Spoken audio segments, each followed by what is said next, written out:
Hello and welcome to Power Pros Podcast, episode 25, Person of Lordly Caliber. I am one of your co-hosts, the Hoff, Chris Hoffman, and with me is my co-host, the lovely and talented Christopher Slate. Why, hello. And as I just mentioned, this is episode 25. Somehow we've made it to 25 episodes already.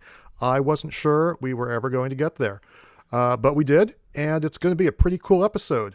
Our big topic this week is going to be our impressions of the top 10 most impactful announcements from last week's Nintendo Direct. But before we get into that, we're going to kick it off with some news. And by news this week, I actually mean more along the lines of impressions of some new releases.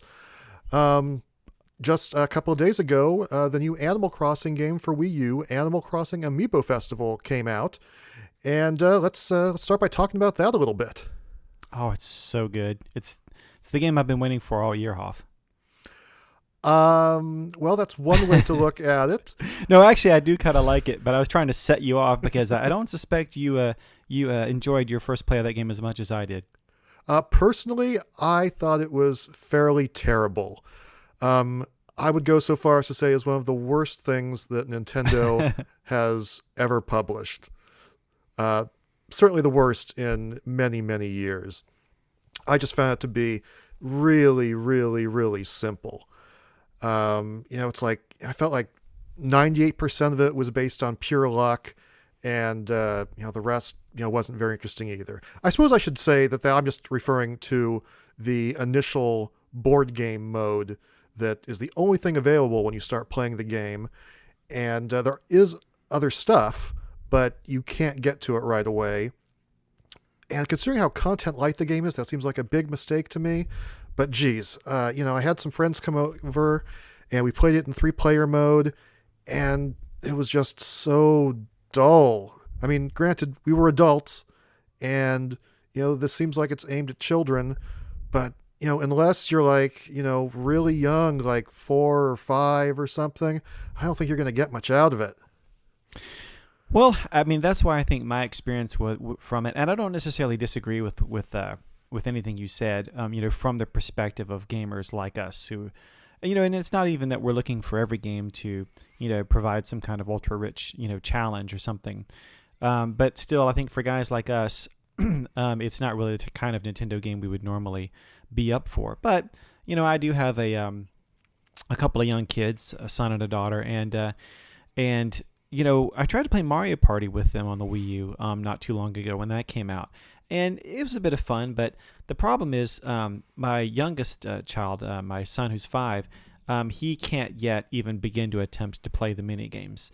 And my daughter can play them, but she's never going to be as good at them as I am because I have, all these decades of majestic slate powers. Yeah. So I would say for my family, specifically for my situation, Amiibo Festival hit kind of the sweet spot. It wasn't entirely mindless, but it also wasn't. Hold on, I'm going to go barf for a second. It wasn't challenging enough that we couldn't. Actually, the only game I've played, we played a 45-minute match, and completely all the way through, and my daughter beat me. So much for the majestic slate powers. I know. Well, it runs in the family. She's a slate too, so it counts. But so we had fun with it. Now But there's no mini games. There's, as far as I can tell, there's only one board. There are 4 forks in the road, and those are the only choices you can make. It was just so snooze-inducing. Well, I will say that I think, especially when you look at what they've done with Mario Party over the years and what Nintendo has done with other stuff, I do feel like this game is a bit undercooked. Now, I haven't played the unlockable content, and I'm like you. I'm surprised why some of this stuff was locked in the first place. It's weird to turn a game on and you only get one mode with one board and seemingly no other options. Everything else is basically a secret code, or not a code, but. If it mentioned a little bit hey, here's some other stuff, then you'd be like, okay, I want to get to this stuff. But to completely hide it like they did seems like a bad move to me. Yeah, they're really counting on you enjoying the very most bare bones version of the game enough that you play it a few times to unlock stuff. Yeah, after that first playthrough, I was like, oh, I'm just going to take this out of my system and never play it again. And, I made some disparaging remarks about it on Twitter, but I'm like, no, I gotta keep trying. So the next time was even worse because I played it by myself. It was just me and the computer, which is a terrible way to play it because you spend most of the time, just watching the CPU do its thing. And, then you have to, hopefully, luck out with your roll of die to get something good happen to you. And who knows? I will say, before I completely, tear this thing apart, it does a couple things really well. It really does capture the feel of Animal Crossing. Every time you roll the die and land on a space, some little event plays out, and it really does feel like an Animal Crossing event. I caught a fish. I threw a dessert party. I, got some bells for giving a crystal to Tom Nook or something like that. And that all does really feel like the main game. And also I thought it was very pretty as far as the environments go in HD. Yeah, and along those lines, just for people that haven't played it, just very, very briefly, each set of turns, each round is essentially one day. And, true to Animal Crossing form, you kind of progress through a calendar, and you go through a whole month. If you play a full-length game, you can set time limits on it to just play a truncated version if you want to speed through it. So, it really does unfold like that, and then each, random things seemingly will happen throughout the week. And since this is November, there was a special event for Thanksgiving. Once you play a game or two, you unlock the ability to play on, your chosen month. So it really does kind of, if you're an Animal Crossing fan, it ticks those certain, or checks those certain boxes and is kind of appealing in that way. And the thing is, now I just said, that I basically agree with you that it doesn't have, it's not robust enough. It does seem like it was a little bit undercooked, a little bit rushed to market. Yeah, very much so. I think maybe they just wanted to something to support all these Animal Crossing amiibo that we're putting out at the in the end of the year, and also with Happy Home Designer coming out, there was a lot of stuff to juggle, and maybe that was just kind of the best they could do in racing to meet a deadline, which doesn't excuse them. But at the same time, I will say that yes, it's kind of a basic children's style board game, but that's kind of what it's intended to be also. I mean, when you play, some of the most famous kids board games, Candyland, are completely brainless and just totally random as far as who wins. Yeah, but you don't have to pay $60 for those. I feel like this should have been included free with the amiibo, especially since you kind of are required to, they want you to go out and buy more amiibo to play with different characters. Otherwise, you're stuck with the same characters on your board. Your friends can only be guest characters.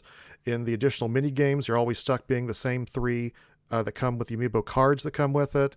I mean, it's really, it's really here to make you buy all this other stuff. Yeah, it is. And for a game that's meant to kind of be the anchor point for not just a few amiibo, but a lot, as we'll talk about later on in the show, a lot of upcoming products, it really is kind of a weak version of that. I mean, ideally, you would have launched a full-fledged console or handheld, a new full entry in the Animal Crossing series to tie into this many toys. But still, just continuing my thought there, and also, well, really quickly to address something you pointed out. I mean, yes, it's a $60 game, which I agree is too much, but it does come with 2 amiibo and a pack of amiibo cards, which essentially, you'd pay half the cost. About $30, yeah. Yeah, 30 something bucks. So it's essentially a $30 game. I would argue that at most it's probably worth $20. I mean, there are lots of free-to-play games out there that give you more than this does, though. So. Yeah, maybe. But I will say again that, just 2 quick points to finish this up, because I don't know that we need to, people are already kind of tuning out. We got some good direct stuff to get to. Sure, but 2 points that I know you'll disagree with me on, because we've had this debate already, is I do feel like for a children's board game, and even compared to something like Mario Party, which I've found to be, despite the fact that there is skill involved in playing the mini games, by the time you wrap up a session of Mario Party and you get to that last round where they're just kind of doing crazy stuff and taking points away and giving points seemingly randomly, I did think that there was a surprising, maybe strategy is too strong of a word, but a surprising amount of input you could actually have on the outcome of the game. Not to say that it isn't mostly still random, but you get somebody who's thinking about what they're doing against someone who's playing completely randomly, and I think more often than not the person who deserves to win would probably win.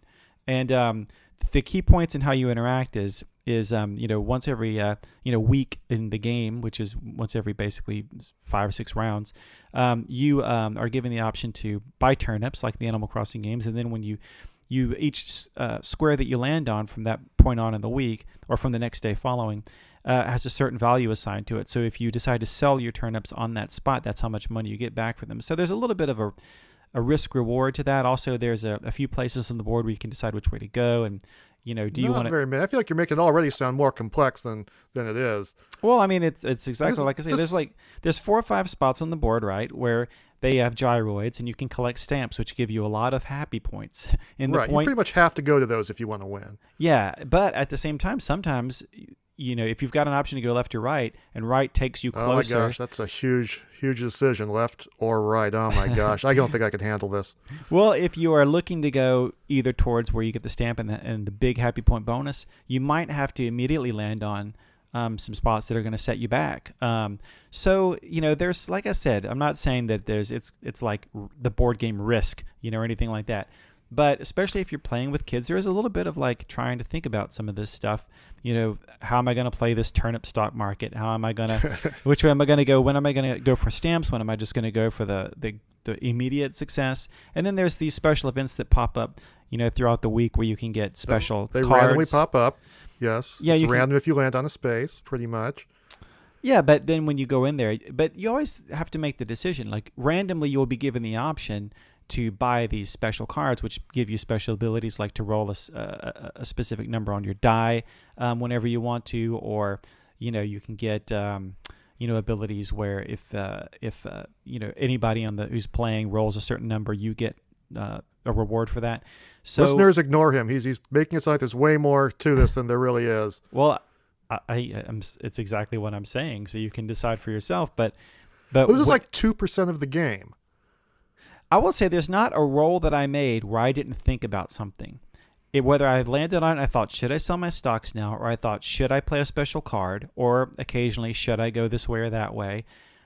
It's not like it was deep strategy, but it wasn't out of your mind. But it wasn't mindless. It was so mindless. It is so mindless. I will take Mario Party's random winner and skill-based mini games any day of the week over this. But before I sell it, totally short, I will say I did try some of the other modes. I actually did play enough to unlock some of the stuff. I played, this Animal Crossing trivia game, which was kind of meh. There's also this like survival mode where it's a single-player mode. You have to control 3 characters, and that was actually kind of fun. So it's not all bad, but I really dislike that main mode, and that is my main takeaway for Amiibo Festival personally. Well, I'll say that, not to oversell it, because it's not going to be something that I spend a ton of time playing under any circumstances. But going into this thinking that I was only buying it for the Amiibo, I was pleasantly surprised that with my kids, I had 45 minutes of fun so far, and we'll see how it goes from there. I'm going to set my disc on fire and throw it into the bay. Well, that's money well spent. But I love the Amiibo. Okay, on to the other product that came out recently. That is Nintendo Badger Arcade. It came out right after we did last week's podcast, and I'm totally disappointed because there aren't any badgers in it. I don't know what version you played. I've collected 15 badgers already. Angry badgers.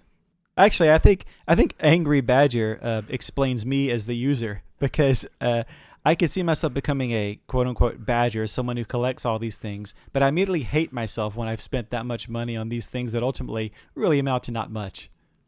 Slate, you didn't run with my joke. You're supposed to explain it's actually Nintendo Badge Arcade, and you're collecting these little, basically stamps, icons that you put on your home screen, but it's totally gambling. It's gambling to the max. They're like, here, we'll give you a free, or maybe it's drug dealing. It's like, hey, we'll give you a free hit here. Now you got to spend some money.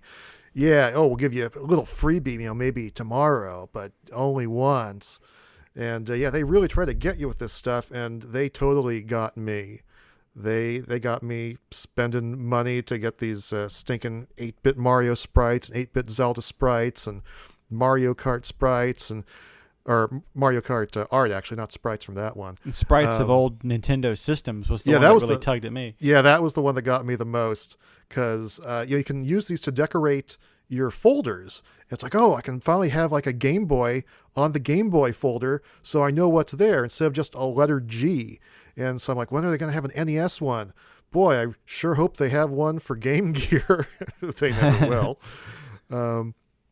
But yeah, I was pretty addicted. And the rabbit is a hilarious character, the rabbit host, who is telling you about all this stuff. He asks you these questions every day, and it can be pretty entertaining. I like him. It is a him, right? Yeah, I think it's a him. I could see him popping up as an assist trophy in the next Smash Brothers or something like that. I could see him being a character, man. I saw him like he hulked out one time and was showing off his massive guns. So yeah, pretty intimidating. I will say I have two minds about Badge Arcade. First of all, it's very charming and it's cute, and I just love kind of wading through that much Nintendo artwork and sprites, and just rolling around in Nintendo nostalgia.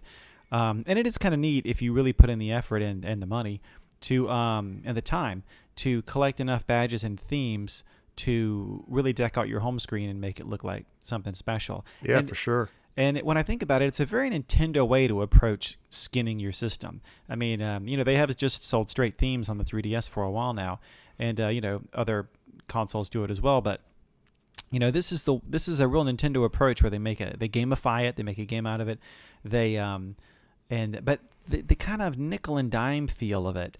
Yeah. I mean, it's one thing to have, there are a lot of games where you feel like, not so much on Nintendo, even though Nintendo does a lot of DLC, but there are a lot of games where you feel like, oh, I just paid X amount of dollars for this, and I feel like they're constantly, pressuring me to pay more.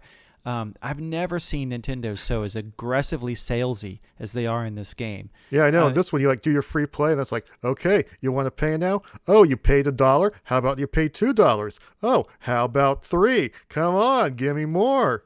Yeah, going through for the theme of the game, you're literally at this arcade, and the guy who owns the arcade is literally standing over your shoulder every time you go to a new machine, constantly asking you to please give him money. Yep.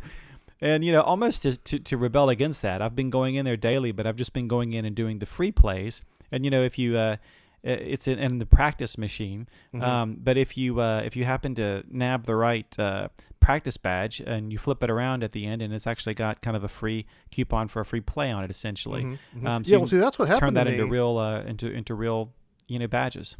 Is that the first time I did that, I got a whole bunch of free plays. I'm like, all right, yeah, this will be easy. I'll just do this every day. I'll get these free plays. I won't have to pump money into this. And every day since then, I have not gotten any tokens. Like, I would take out every, fake badge that was there, and they'd flip around, and there'd be nothing on them. Like, but I got, like a dozen badges. How come none of them have anything? And so again, it's like I was saying earlier. They give you a good sample, then it's like, but now you got to pay for it. Nothing else is free. Yeah, essentially. Although I have had recently here, I think, a bit more luck than you. Even though I haven't been able to grab all the badges, I've scored a few free plays. But you go in there and you feel like, I want to collect all these, or I want to collect all these ones about this specific game that I want. But then you realize you really are just throwing money down a bottomless pit. Yes. And at the end of the day, when you finally skinned out your 3DS to look exactly like Rhythm Heaven or what have you, you stop and think that you've probably spent $20 on that or whatever. Yeah, and you probably can't take it with you. I doubt this is gonna, transfer over to the next system they have. Yeah, so I mean, who knows? There's still the dream that the next system will somehow remember my virtual console purchases, or at least that I'll be able to get a discount like we did when we migrated our. Well, I know virtual they keep console track games of from that Wii to stuff. Wii U. They have all that stuff, linked to some sort of account thing, even if it's not a universal account. I know they keep track of it. Do they keep track of all our badges? I mean, I guess it is, automatically online all the time, so maybe they do, but it seems a lot less likely. Like, I know I could log on to, my Nintendo account, back when Club Nintendo was a thing. I could see, like, here's a list of all my purchases, but I doubt I could ever see all the badges I got. But who knows? Maybe there's more to it than meets the eye behind the scenes. Yeah. Anyway, I still kind of rather like it. I'm afraid of going completely broke because of it, but it's hard to pass up, these adorable classic sprites and art and stuff. It just, taps into all that Nintendo goodness, and it's hard to break away. I think it's charming, like I said, and I'm kind of glad it's a thing. I'm really glad it came to the U.S. because it sure took its sweet time. Yeah, it's been in Japan for a while now, but I just feel like it's fine to enjoy it, but you really gotta set limits and enjoy it in moderation. It really is gambling. It is gambling to the max. And I've never been a gambler, but this is totally gonna make me some sort of. I'm gonna have to go into therapy for this. It's the first ever Nintendo thing, right, that I've gotten that I felt like I couldn't enjoy to its fullest.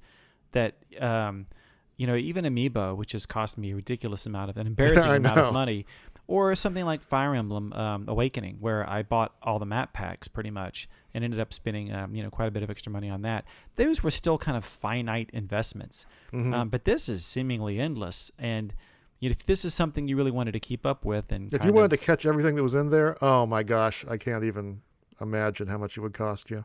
Yeah, and ultimately it's just not worth it to that degree, but in small bursts, just to have fun. And certainly when you first play it and you get a big batch of free plays up front when they're trying to sell you on it, and you grab your first batch. They're trying to turn you into an addict. You can get to for $1 or $2, it's easy to get up to 20, 30 badges. So it's fun. I would recommend it to anybody to do out of the gate, but don't lose your head, man. Don't go crazy. And in the moment with that rabbit leaning over you and you're looking at that sweet kind of retro stylized badge, it seems like the best thing in the world would be to get all that stuff.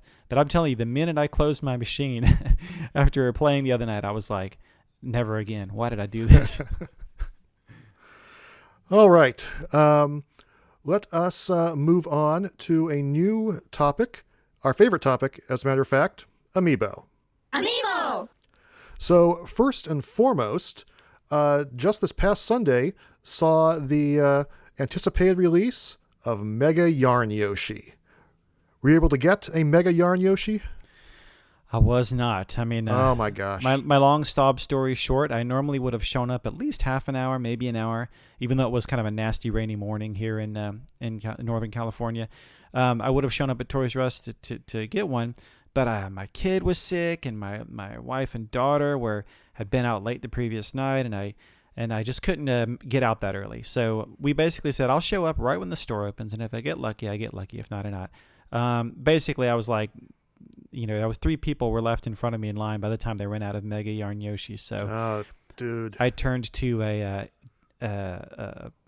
some fly-by-night company on Amazon that seemed to be reputable, and hopefully that will come through. But you were a bit luckier than I was. Yes, I got out a little bit earlier. I went out around half an hour before the store opened. I got there, and there was a massive crowd, and they're like, nope, they're all accounted for. No Yarn Yoshi for you. I'm like, crap. Okay, I know there's another Toys R Us not too far away. So I got to this other Toys R Us about 15 minutes before they opened. And so I opened the door. I didn't see a crowd, and the door opened right up. And it turned out they'd opened like maybe an hour or 2 hours early. And I went inside, and they actually still had 2 Yarn Yoshis on the table. And there was a guy that came in just before me, and he ran and grabbed one. And then like another guy, I heard him coming up behind me. So I sprinted to the table and grabbed that last one. And then he came in. He was like, he's like, oh man, I've been sitting in my car waiting for 9 o'clock to come so I could get it. And I missed out. And then I was starting to feel all guilty about it. And then some guy comes in with his kid. And he's like, oh, Billy, looks like we're not going to be able to get a Yarn Yoshi. These adults got them instead. And I'm like, oh man, stop playing it on like that. But hey, all is fair in love and Amiibo. I got my Mega Yarn Yoshi. Billy was probably like, what's a Yarn Yoshi? He's like, shut up, Billy. So yeah, I managed to get the last 1 out of 2 stores. And man, it is a monster. I mean, it's not really that big, 'cause it's only like, 7 or 8 inches or something. But, compared to all the other Amiibo, it just towers over them. It looks like, the giantest, happiest, cutest, Godzilla ever towering over all these other Amiibo. Especially I have it out there with my my Mii fighters, and they're all standing there with their weapons drawn, like against this humongous dinosaur that's standing over them. And it's adorable and it's neat. I don't know if it's worth that price.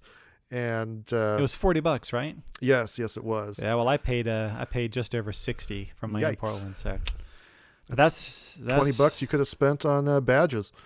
Yeah, exactly. Well, Nintendo's got me now. I mean, no matter what it is. I mean, I like Yoshi, and I think the Mega Yarn Yoshi looks super cute. It's neat and unique. But it could have been like my most hated Pokemon. And at this point, I can't not have that one amiibo, and I've got the rest, so I'm stuck. Yeah, I was a little on the fence until I got to that first store. They're like, nope, you can't get one. Like, I must have one now. Well, I was going to ask, because when they first announced Mega Yarn Yoshi, you straight up told me you weren't down for it. But what changed your mind? Was it just amiibo fever? I think it was. Because I'm not doing the cards. And I'm like, I'm definitely doing all the figurines, but this isn't really a figurine. It's more like a doll. So I was thinking maybe I couldn't or wouldn't do it. But that ended up not being the case. I wanted to go in and take a look and see, like, do I want this? But that really wasn't an option. It was like, you got to get it. That's it. Yeah. Well, that's how it is. The amiibo fever gets you in its grip, and there's no escape. Mm-hmm. I kind of thought somebody's going to get stabbed over an amiibo on Black Friday. Probably. Yeah, if they ever put an exclusive out on Black Friday, yeah, there would be hell to pay. It'll be Onyx Mario, and they'll be like, for that one day only at Walmart's, every other Walmart. But, I kind of thought, things have been getting easier. Mewtwo was available everywhere when it came out this past Friday.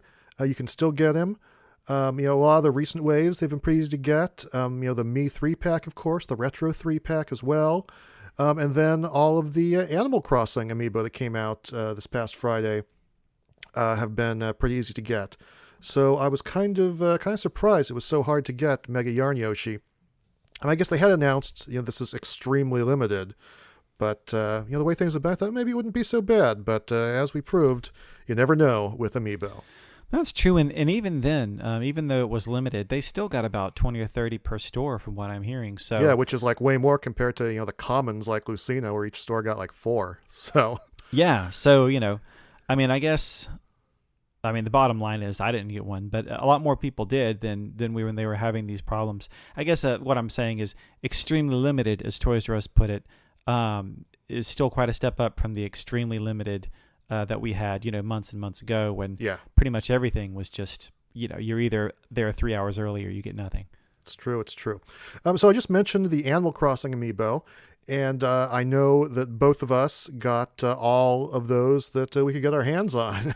Yeah, we just, before we started recording here, we both received all of our Animal Crossing amiibo in the mail, and I just got my first look at them, and they all seem pretty nice. Mm-hmm. Yeah, of course, Isabelle and Digby were included with the game, and certainly, as far as I'm concerned, that was the best thing about buying that product, because my disc is smoldering in the sea right now. How dare you? But the amiibo are very nice, very detailed. They're adorable. I got KK Slider here, or KK as he's called on the package. He's totally buck naked with his guitar covering up his all his K parts. But he looks great. We got these sheep here, the happy couple. They're all very very very adorable. We got Sonic the Hedgehog. No, wait, that's Mabel. My mistake. That's how Sonic would look if I tried to draw him. Gotta go fast. Gotta make these really fast prints on these shirts, right? Is that what she does? Yeah, she does the designs. It is kind of weird how her and the are they sheep or alpacas? But I never realized before that all they wear is aprons, and other than that, they're just letting it all hang out there. But they're all very furry. That came out wrong. Your thoughts? I like him. These are the amiibo. First of all the amiibo that come out these days are all very well done.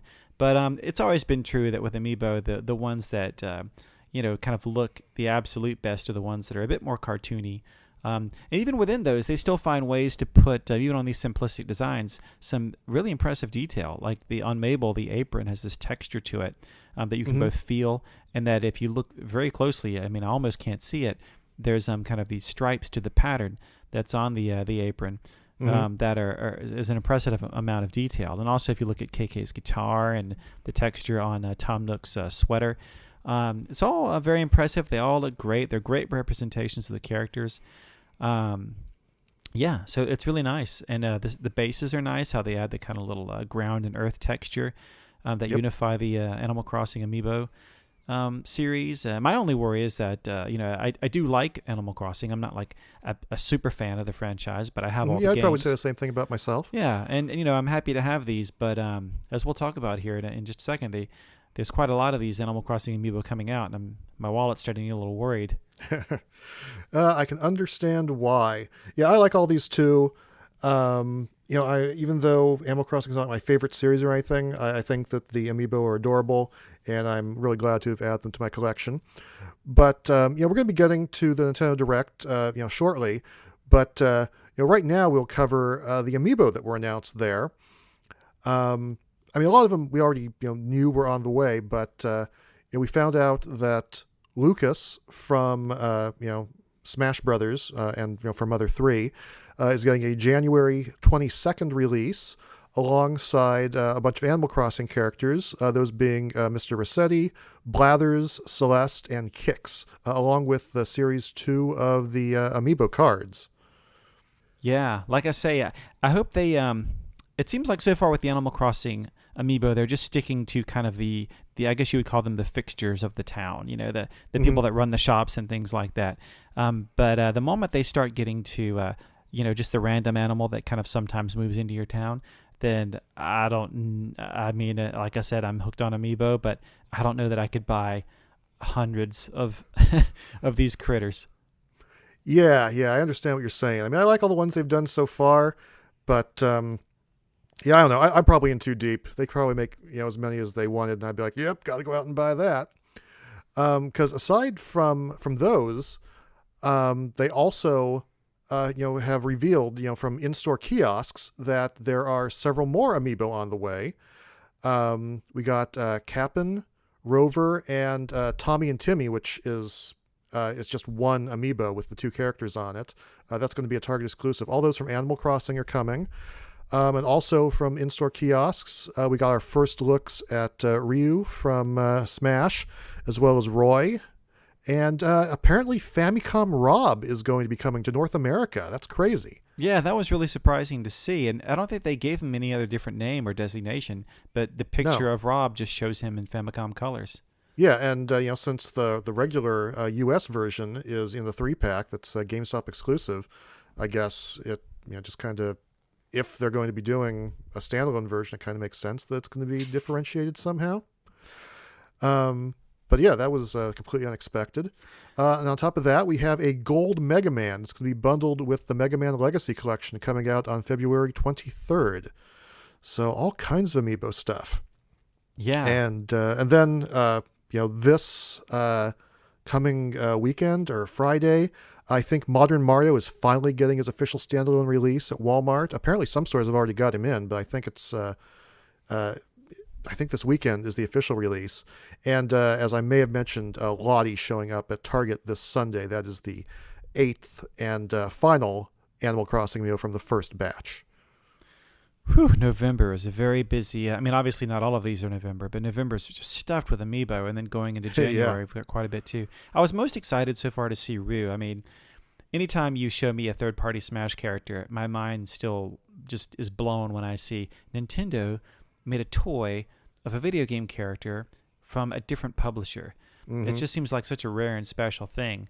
And they've all turned out great. They seem to put even extra care and attention into those figures. So I can't wait for Rue. And I don't know that the world needed necessarily a gold anything amiibo, but it was exciting to see Capcom basically putting out an amiibo in conjunction with Nintendo.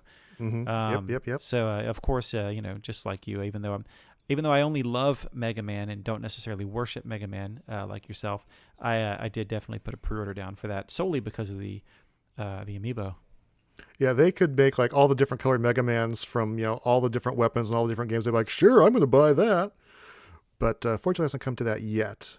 Yeah, the gold one doesn't really make a whole lot of sense, but whatever. It's Mega Man. I will certainly be looking forward to adding that to my collection. Mm-hmm. Well, we managed to spend quite a bit of time talking about amiibo and game impressions, but we want to still get to our big topic about the Nintendo Direct. So let's take a little intermission, and we will discuss that when we come back.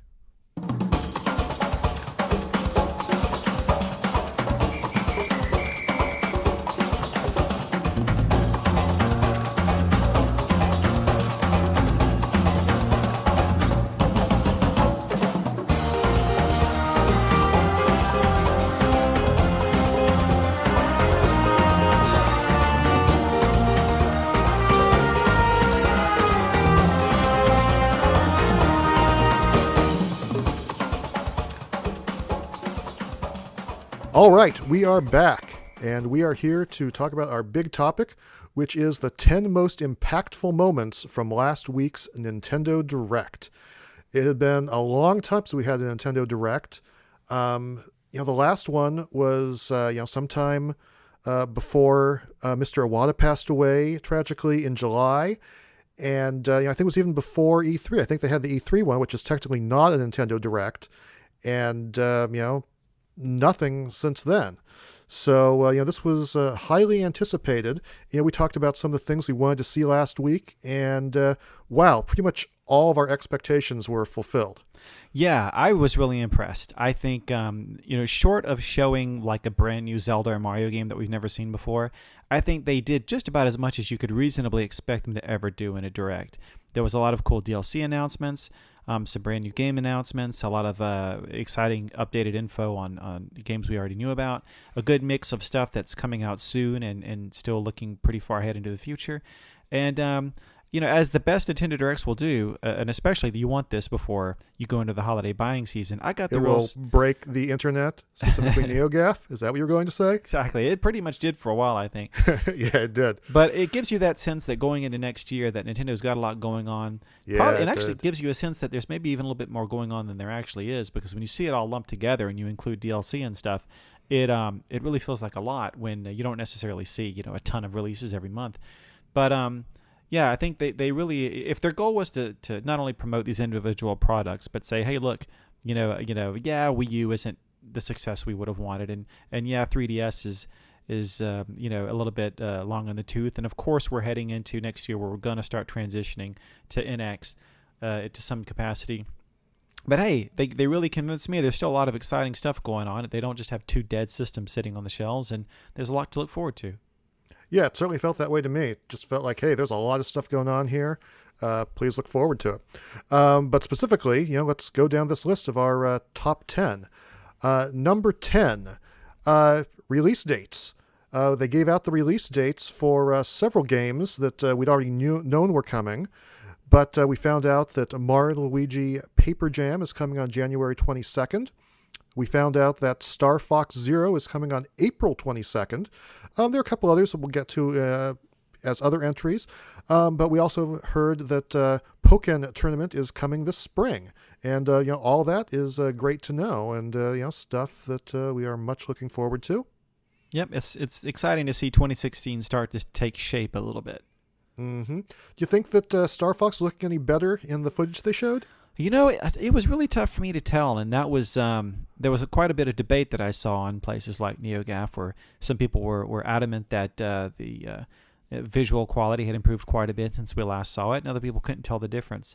I always thought it kind of looked good. I mean, I always thought it looked plain, but especially when you see it running at 60 frames per second, 1080p, and you consider that there's a second screen, the graphics were never like my biggest concern about the game, so I don't know. It's tough for me to say. And also, a lot of the comparisons being made include kind of the trailer they showed that I'm not sure how much of that was gameplay versus kind of like, story scene where you kind of zoom in on the characters and it's like an introduction to each one member of the Star Fox team.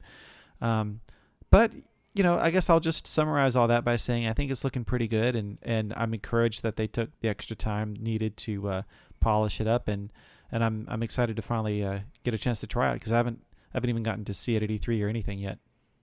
All right, cool. Number 9, Super Mario Maker is getting a web search portal that should take care of something we've been talking about, somewhat on the show, that, discoverability is an issue.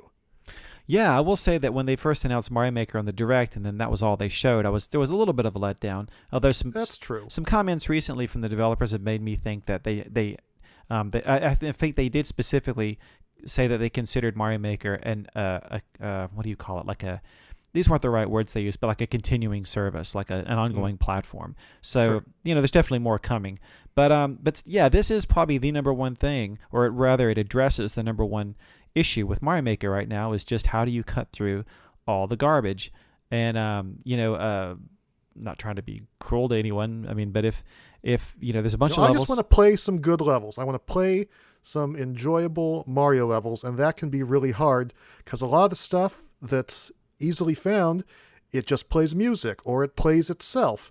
And while those are really cool, it's not what I want when I'm looking for a good level.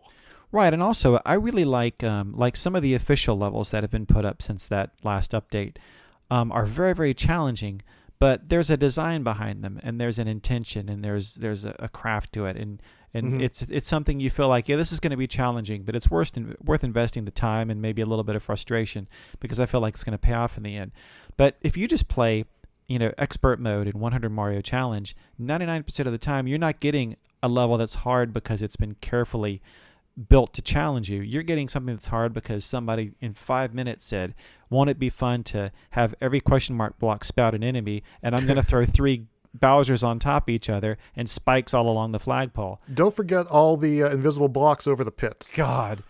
So if this new service, if this new web portal can somehow help you skip past that stuff and go straight to content that you really like, then that's the absolute best thing they could give us for that game right now. And am I right in remembering that they seem to suggest that, first of all, I know it works across both mobile and your desktop computer, but that you could choose levels through this web portal that would then be queued up for you in the game when you got home?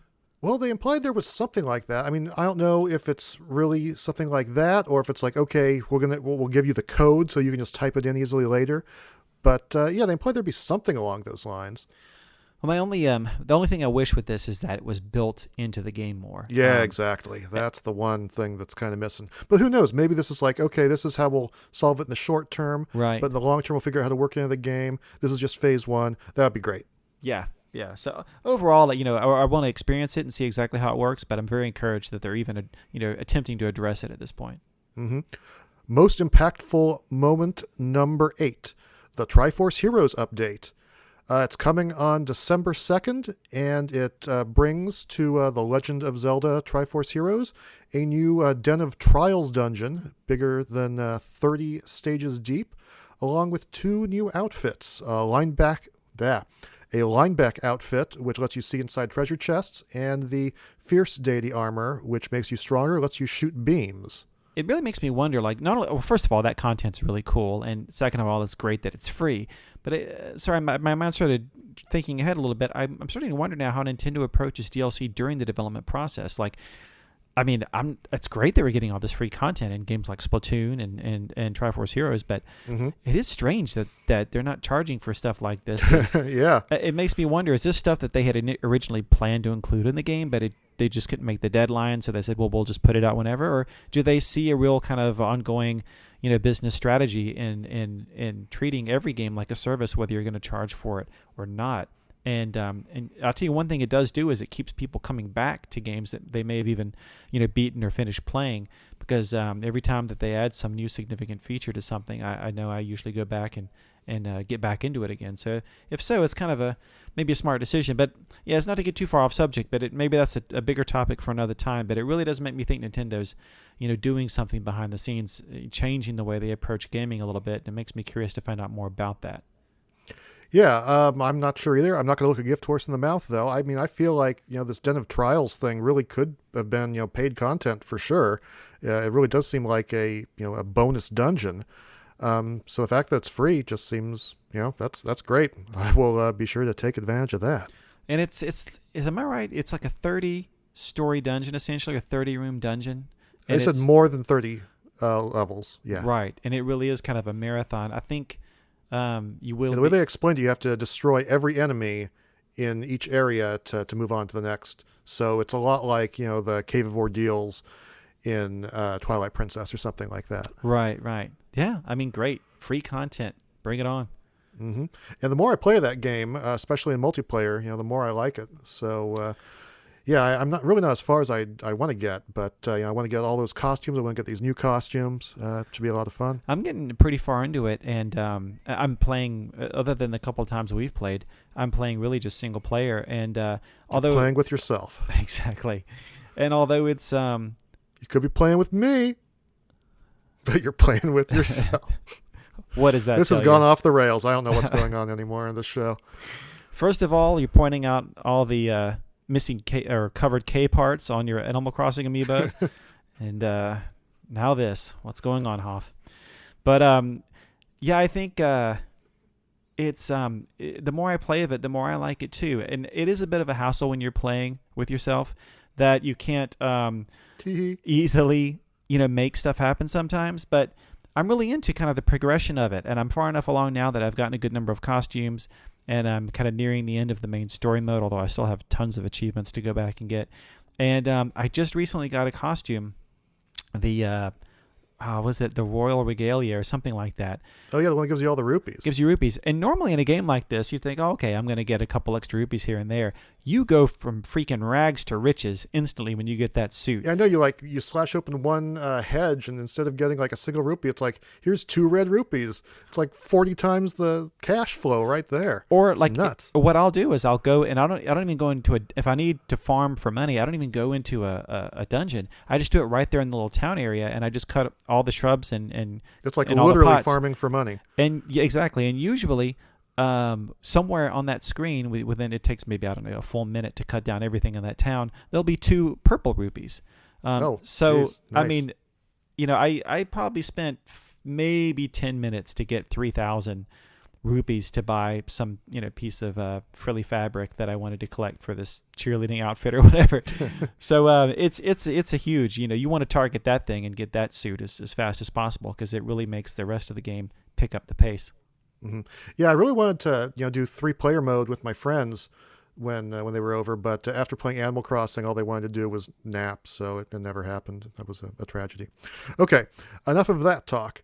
On to number 7, Pokemon Picross, which to me is fantastic. It was a brand new game announcement. It is free to start, as they say. And, it's Picross. You look at the numbers, you look at these numeric hints, and you basically, create portraits of various Pokemon. It's coming out in early December, and it's going to be 300 stages.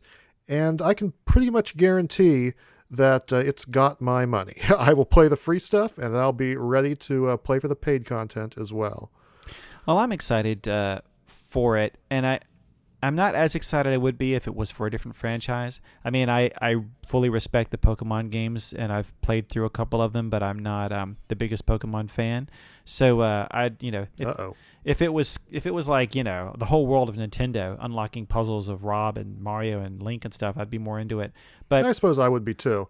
But I mean, the original Mario's Picross was like, oh, you're doing a house, you're doing a dog, you're doing a letter. So the fact that it's some sort of game characters is way more interesting to me. So I guess, although I'm going to spend most of that game just uncovering people and go, oh, okay, I don't know who that guy is. But I do love Picross. I don't know whether Picross. I don't know how you're supposed to say it, but I do enjoy that kind of game, and I enjoyed me some Pokemon Puzzle League a lot back in the day, even though it was Pokemon themed, just because I love that gameplay style. So this is a great way for me to get into a Pokemon title. Maybe this is a gateway to me becoming a bigger Pokemon fan. We'll see. Well, the gateway, I think, will be a little bit further down the list. We'll see.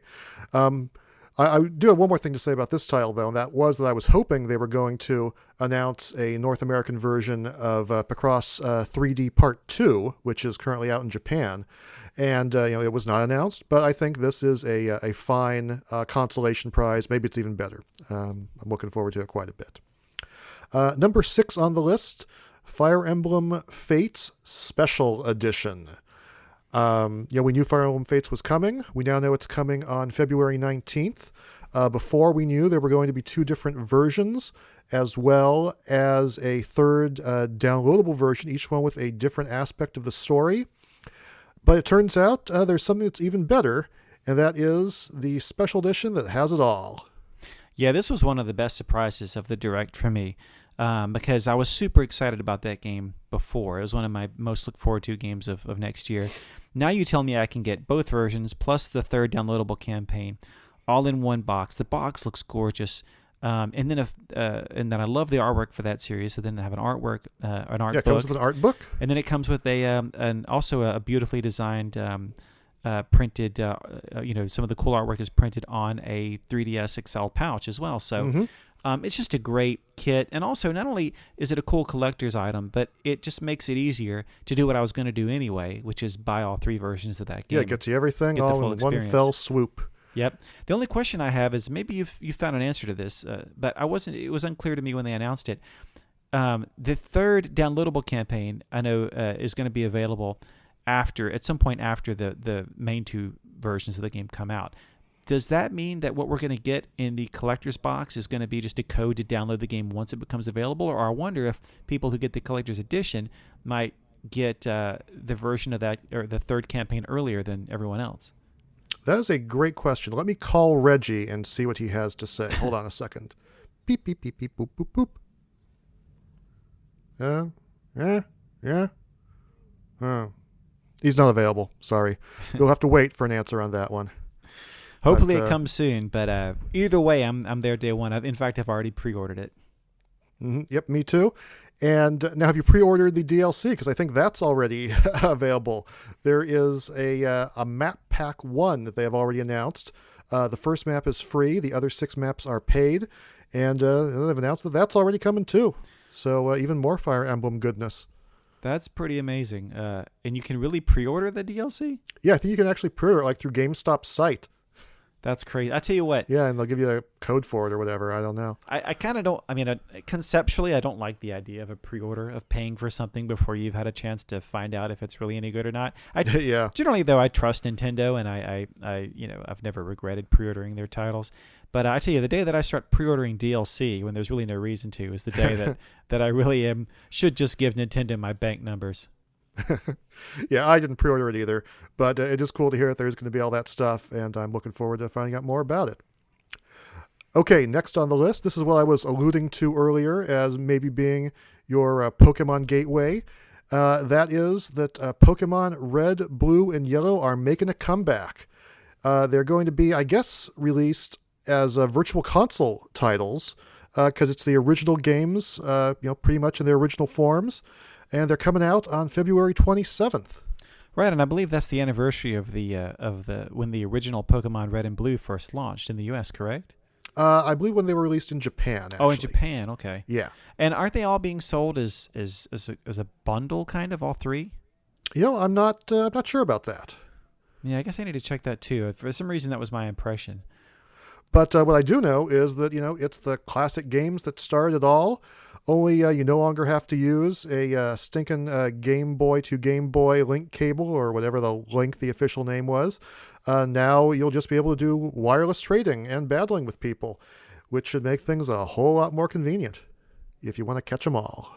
Yep, that is pretty cool because the one thing that, or the biggest reason I'm not as Pokemon fans out there are probably like, oh, what's with this guy? Why doesn't he get Pokemon? I get it. Well, you've mentioned it before. You've said, it's really hard to get into. There are 720 Pokemon, and you haven't been catching them all up until this point. So I can see why you say, oh, it's a little hard to get in at this level when it's been around for so many years. But here you go. You can play it again on the ground floor and see what it's all about. See what you were missing out on. Yeah, a simpler Pokemon for a simpler time. I like that. I like the opportunity to go back, even though I actually own those games and could just plug them into my Game Boy right now. But it's fun to build a little event around it, and everybody can get excited and kind of revisit those titles together. Mm-hmm. Plus, it was like a big, missing hole in the Game Boy Virtual Console library. Those were, some of the most important games released on the system, maybe the most important games released on the system, and they weren't available, but now they will be. So that is pretty rad. Yep. It does make me wish that Nintendo was ready to talk about their ongoing kind of, OS, I don't know what you call it, platform or cloud or whatever, sooner rather than later, because every time a big virtual console title is announced, I think, if I buy this now, am I going to be able to play it on my NX in a year or whatever, Hopefully I will be. Mm-hmm. Okay, number 4 on the list is Hyrule Warriors Legends. Most specifically, they announced a new character, whose name I really hate to say, Linkle. God, I hate that name. It is just the worst name. It's like I made a typo trying to say wrinkle or something. Or it's like the horrible love child of Link and Tingle.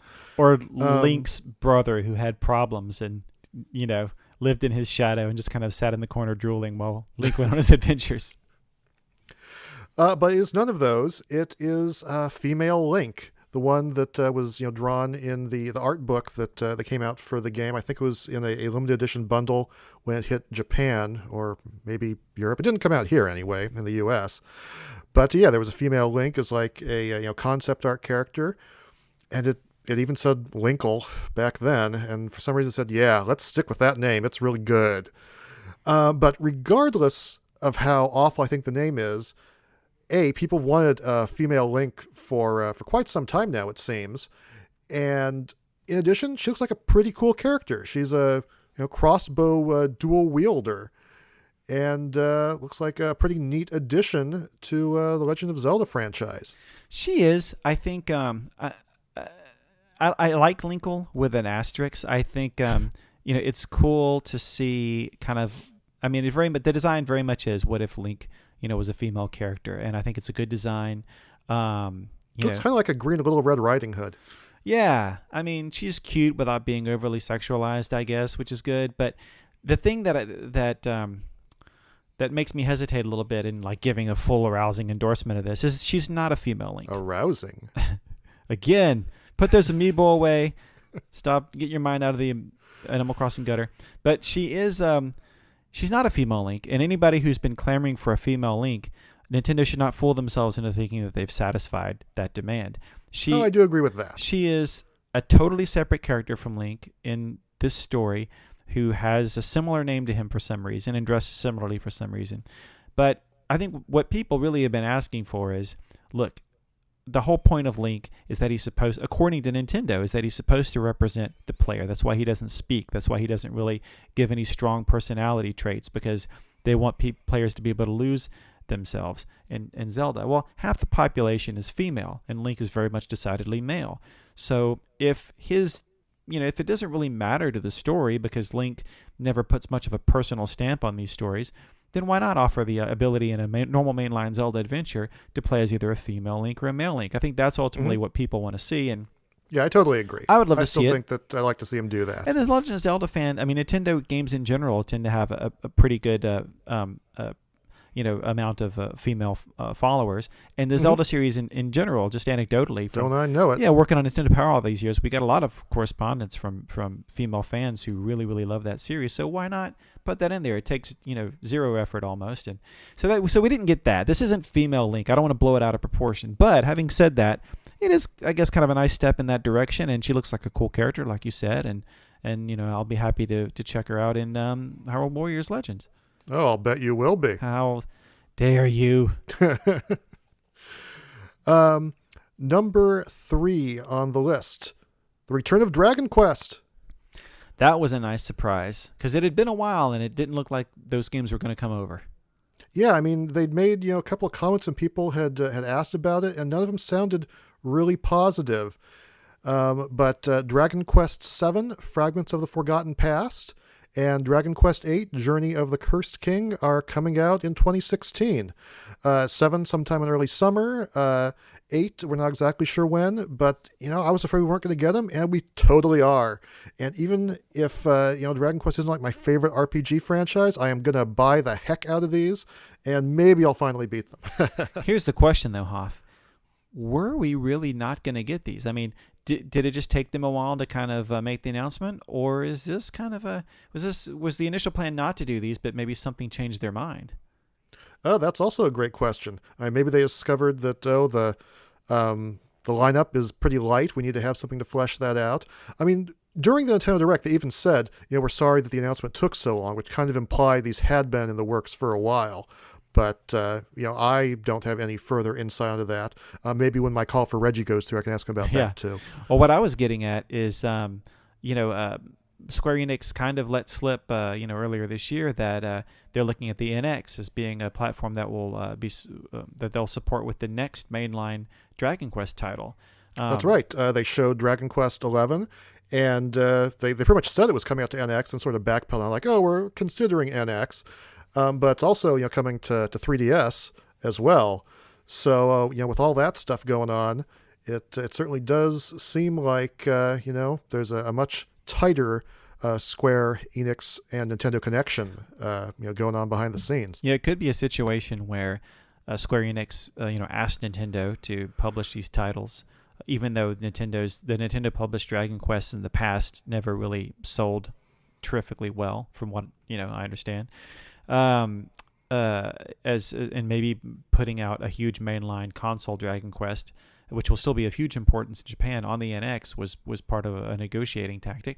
Or maybe Nintendo, is planning to publish the NX version and thought, well, let's keep the franchise alive. Let's keep it in people's minds so that the NX version will be a bigger deal and have a greater chance of success when it does come out. So who knows exactly what had happened, but it's always, anytime NX could be involved, I enjoy speculating.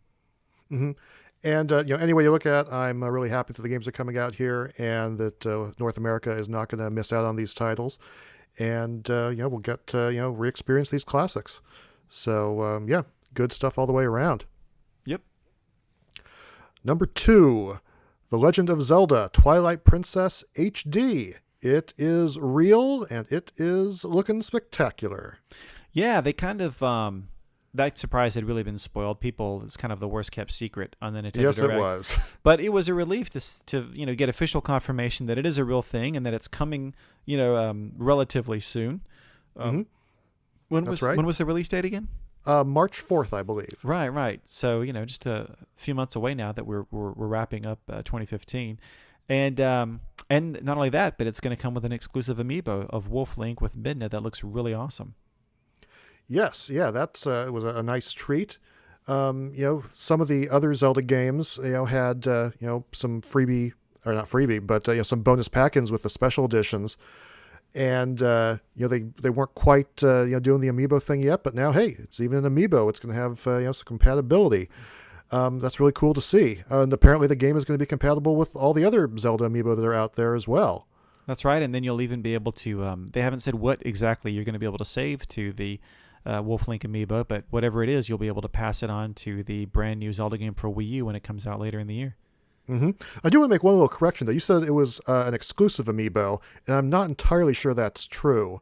I know in Japan, I think it's going to have a standalone release, and some of the art they've shown in the U.S. indicates maybe it could, but I'm not sure either way right now. Either way, I'll definitely be buying the bundle because why not? Well, you want to put your pre-order in now because you get a soundtrack to the game if you do the pre-order. Well, my pre-order is definitely already in, but here's the thing. They said that the soundtrack's going to be available if you pre-order with certain outlets.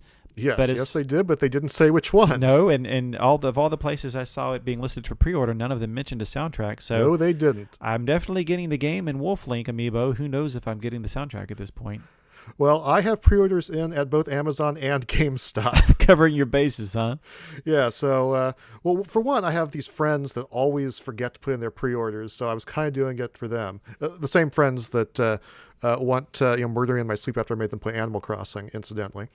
So I did that, and then also I'm like, okay, if one of these isn't offering the soundtrack, then I have the other one to rely on. But I think all the ones that are currently available, those two retailers and Best Buy, probably all of those will be doing the soundtrack, I'll bet.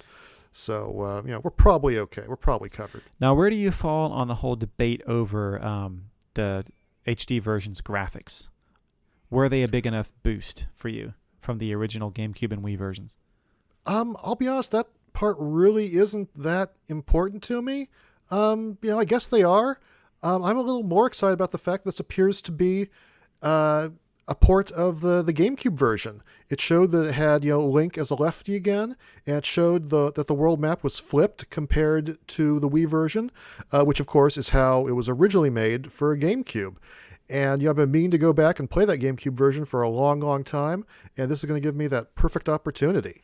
Yeah, I'm excited about that as well, because I never played the GameCube version. I played the Wii version. So even though I've probably forgotten a lot of the Wii version at this point, it'll seem even more fresh and new to me playing which is essentially the GameCube version. I just hope, and I'm sure that they will do this, that they don't lose all of the Wii Remote functionality that was in the Wii version of the game. Now, I could care less for, waggling the controller every time I wanted to swing the sword. It didn't bother me as much as it bothered some people back in the day, but there's kind of no point to do it now. But I loved how you could use the Wii Remote as a pointer in the Wii version of the game to aim your arrows and things like that.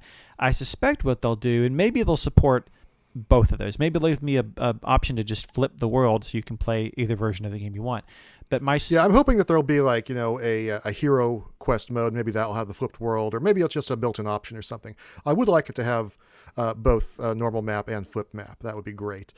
And I think, like you're saying, it'd be great if you could have, either pointer controls with the remote, or if you're using just the gamepad to be able to, pick it up and aim with that. That'd be the sweet spot for me. That would be what I would like. I'd like button controls normally, but anytime you have to aim something, I want to do it with the gamepad, such as you would aim in, Splatoon or something like that.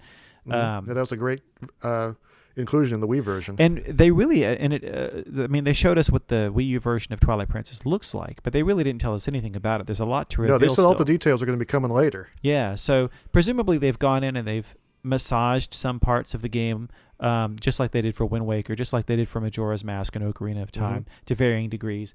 So I'll be curious to see, in addition to, what they've done, with the graphics, like you said, and how the controls will work exactly, what options you'll have, and what parts of the game they may have changed. I think one criticism you see a lot is that the game is just really slow to get going, that there's just so much tutorial stuff in the first hour that it's a little tiresome. So hopefully that's something that, the kind of thing they could have easily gone in and addressed.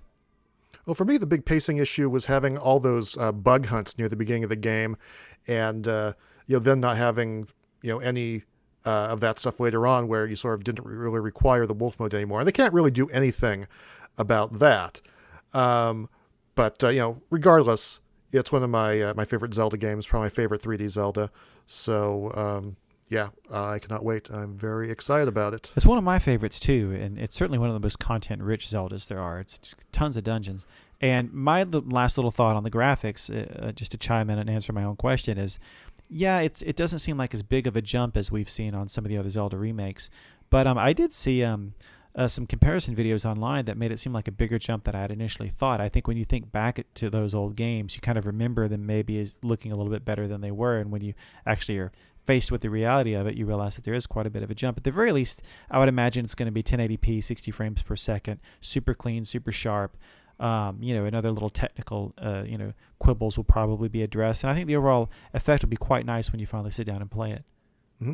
Well, we have less than 4 months to wait, so that should be fun times. Yeah.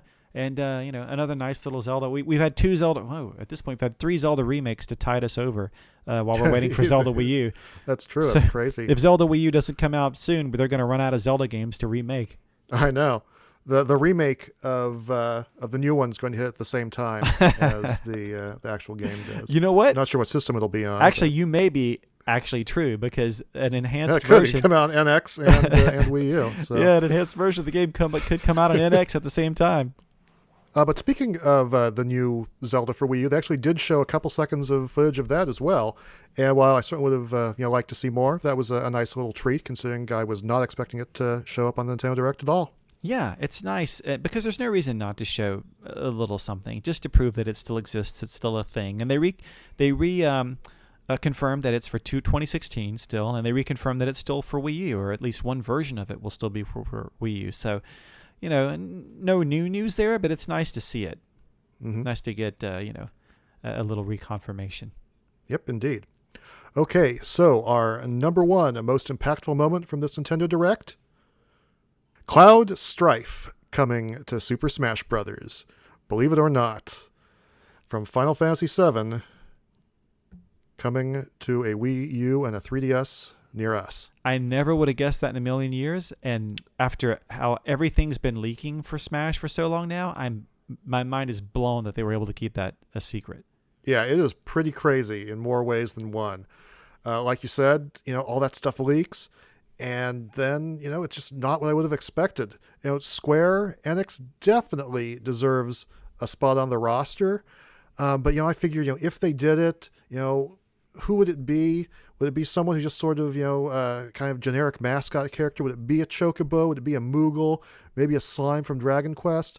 But it's hard to get more iconic than Cloud Strife. He's probably the most iconic JRPG character there is, at least in the West. Because he really ushered in, or he's one of those games that usher in the PlayStation era and kind of, brought JRPGs to a bigger, Yeah, broader made it go audience. mainstream. Yeah. Yeah, absolutely. But that makes it even stranger than that he's on a Nintendo platform. First of all, I love that he's in the game. I mean, he is an iconic character. A lot of people dig him. Why wouldn't you want him to join the party? But the part of me that kind of really loves the fact that Smash Brothers is such a celebration of Nintendo first and foremost.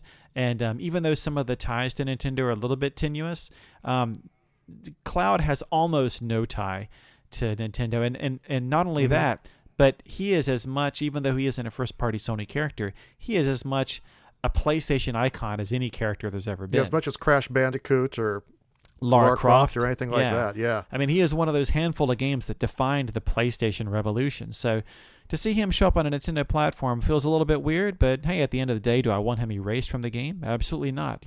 Yeah, I mean, my position on that is, so what? Yeah.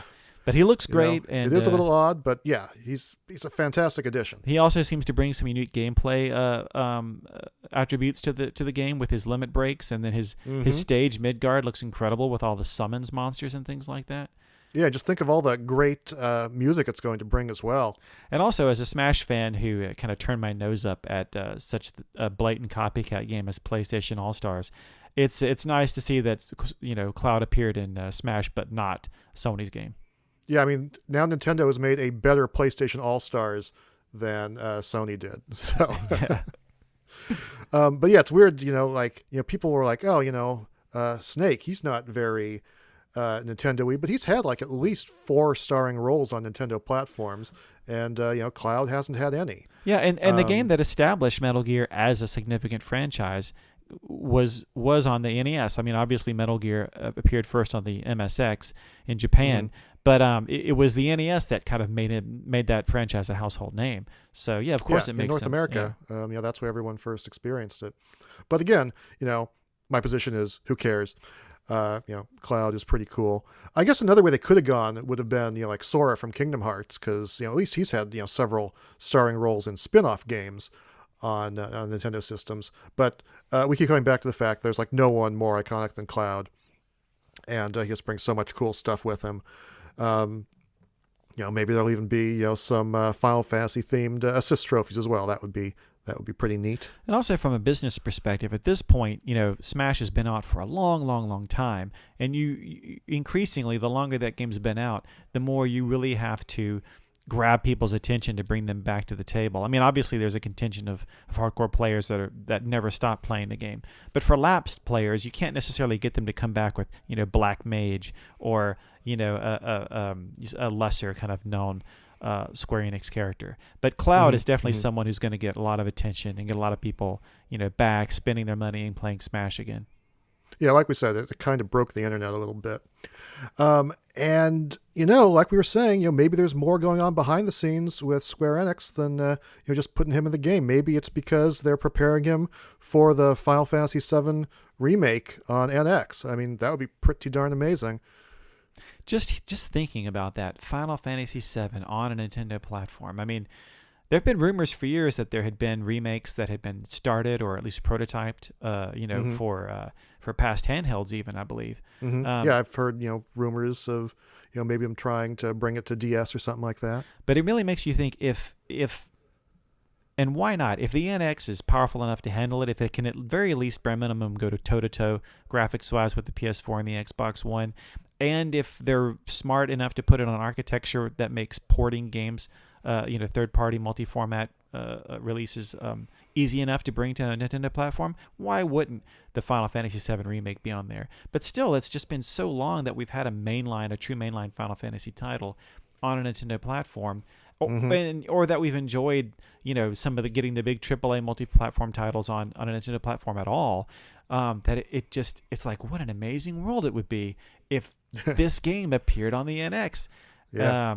And it would be. So you never know, but that could be, like you said, it could be a nice little conspiracy theory to imagine that one of the things that's going to justify Cloud being at Smash Brothers in retrospect is that, in 1 to 14 years, when this Final Fantasy game is finally done and ready, it appears on the NX. Yeah, I don't want to get too carried away with guessing if that's going to happen, whether it does or not. No, let's get carried away. Having Cloud in Smash Brothers is pretty darn amazing, if I may say so myself. And the Smash Brothers news didn't end there, Hoff. It didn't? December special. That's right. Special Smash Brothers Direct, which NOE is saying is the last Smash Brothers kind of special digital video anything that they're going to do, which presumably will finally fill us in on not only the actual release date for Cloud and the accompanying Chocobo costumes and whatever else might be in that wave of DLC, but presumably will also let us know finally what happened in the Smash Ballot. And yes, indeed, hopefully. And hopefully it would make a lot of sense for them to use this opportunity to lay out the roadmap for the remaining DLC that will eventually bring the whole kind of Smash Brothers a Wii U 3DS experience to a close. Mm-hmm. Yeah, in my opinion, that was the only bummer of the thing, is that usually when they do this stuff, they're like, oh, and guess what? He's available right now. Yeah. But now it's like, oh, we don't know when he'll be available. But hopefully when they have that next Smash Direct, that'll be the time to be like, oh yeah, Cloud is going to be available right now or tomorrow or something like that. Along with, we'll find out about all the fan vote characters and see where we're going. So like I said, just lots of cool stuff coming. That's the way that this Nintendo Direct came across.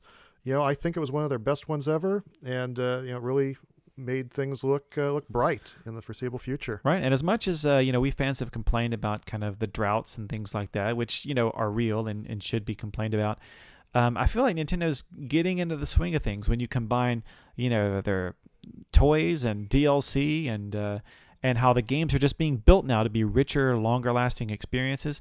I feel like there's a lot laid out on the table, and there's a lot for us to really dig into now throughout the first part of next year. Yep, absolutely. And that's the part when it all dies, and then we have to wait. We have to wait through 6 months of nothing before an X comes out. Well, let's not think about that right now.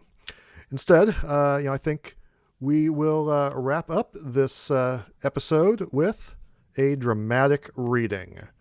This time from the back of the box of the NES classic, Hudson's Adventure Island.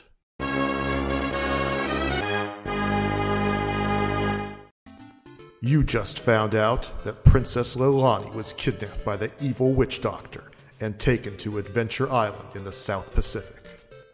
You land on Adventure Island without weapons or food. The island is thick with tropical forest, mountains, and caves. Hidden on the island are your skateboard, axe, food, and other helpful tools you must find by exploring the island. Better find the weapons and food quickly, because you will need them to fight the witch doctor's spiders, snakes, bats, and demons. The evil witch doctor has set lots of traps for you before you can face him one-on-one. Are you up to the challenge? Can you live through Adventure Island to save Princess Leilani? I like that the witch doctor felt like the demons weren't enough, so he also sent bats and spiders. Well, don't forget that the witch doctor is a giant mutant rhinoceros. All right, well, that's it for this week. As always, you can find us at powerprospod.podbean.com, and you can follow us at PowerProsPod on both Facebook and Twitter. You can also follow the Hoff on Twitter at Chris the Hoff, and I'm at Chris Slate. Hoff also has a cool blog called Still Playing with Power, which you can find at christhehoff.tumblr.com, and you can email us at powerprospod@gmail.com if you have any reason to do so. And hey, if you like the podcast, we always appreciate it if you can take a second to stop by iTunes and let us know. Thanks for listening, everybody. For myself, Chris Slate. See ya. And my childhood crush, Princess Daisy. Oh, brutal! We will see you next time.